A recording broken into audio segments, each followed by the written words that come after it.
just take a look at this deliciousness. I didn't use water leaf in cooking this Afang soup. I'm going to share with you the hack I use in achieving this fresh Afang soup. Now let's get started.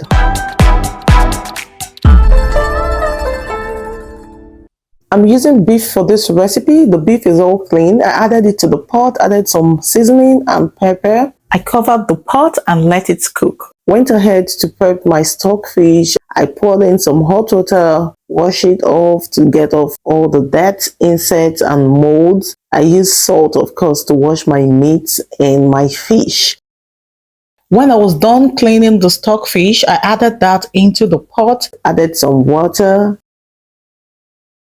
and I cover and let that cook, and went ahead to prep the dry fish. For the dried fish, I also added in some salt, poured in some hot water, and deboned the fish. Yeah, I have a toddler in the house, so I always want to debone my dried fish. I try as much as possible to get fish that has less bone. So this fish actually was shipped all the way from Africa. Yeah, it's a very good fish used for our local soup. So that's why I'm using it. It adds flavor to the soup.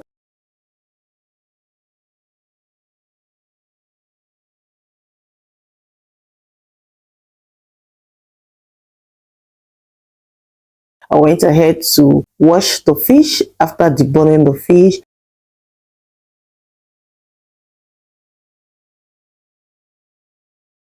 And I'll go ahead to shred it to my desired size. So I just shred it like so. While I'm doing that, let's talk about why I wash my fish with salt. The salt helps to remove any mold that might be in the fish, and also it helps to take out any sand that might be in the fish, and also serve as a sterilizer for your fish. And also the hot water helps to soften the fish. That's why I like to go in with hot water when washing my fish. And when I was done shredding the fish, I add that into the boiling pot of meat, and I let that cook for 20 minutes so the fish can soften up. And when I was sure it was soft, I took out the meat, the stockfish, the dried fish. I took them all out of the pot, and I set aside the stock, which I'll be using for this soup. And I went ahead to mix my blended melon. I add that into a plate, added some water, and I mixed that up to get a light paste, and I added that into my pots and started cooking. This is the dried afang I'm using for this soup. I add the dried afang to my blender, add in some warm water, and I blend. After blending, I poured in the blended afang into my pot. Add the meat stock that I set aside. I mix very well. Add in my red palm oil, and I went ahead to mix everything to combine. If you've watched up to this point without giving this video a like, it's time to give this video a like and hit that subscribe button to support this growing channel. I went ahead to add in my stock cubes.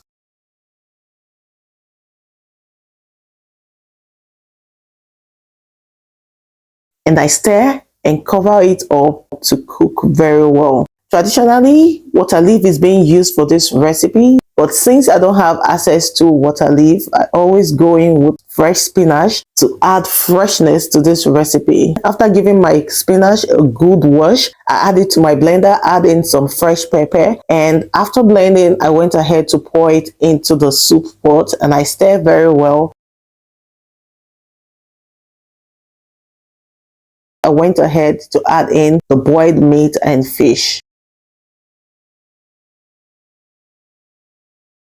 And I gave that a good stir. If you've watched up to this point without giving this video a like, it's time to give this video a like and hit that subscribe button to support this growing channel. And cover and let it cook to let all the flavors and ingredients mix and incorporate together.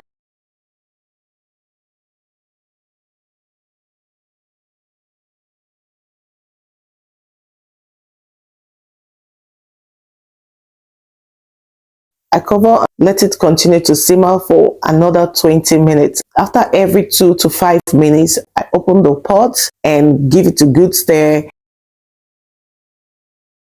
and cover it up and let it continue to simmer. After 20 minutes, my Afang soup was ready and I went ahead to serve. Look at this deliciousness. My swallow of choice was rice flour. Feel free to try it out. If you live in the diaspora where you do not have access to water leaf, you will enjoy it. And this meal was delicious and I enjoyed every bit of it. So give this video a like if you're yet to do so and subscribe to my channel, and I'll see you in my next one. Till then, keep winning and living your best life.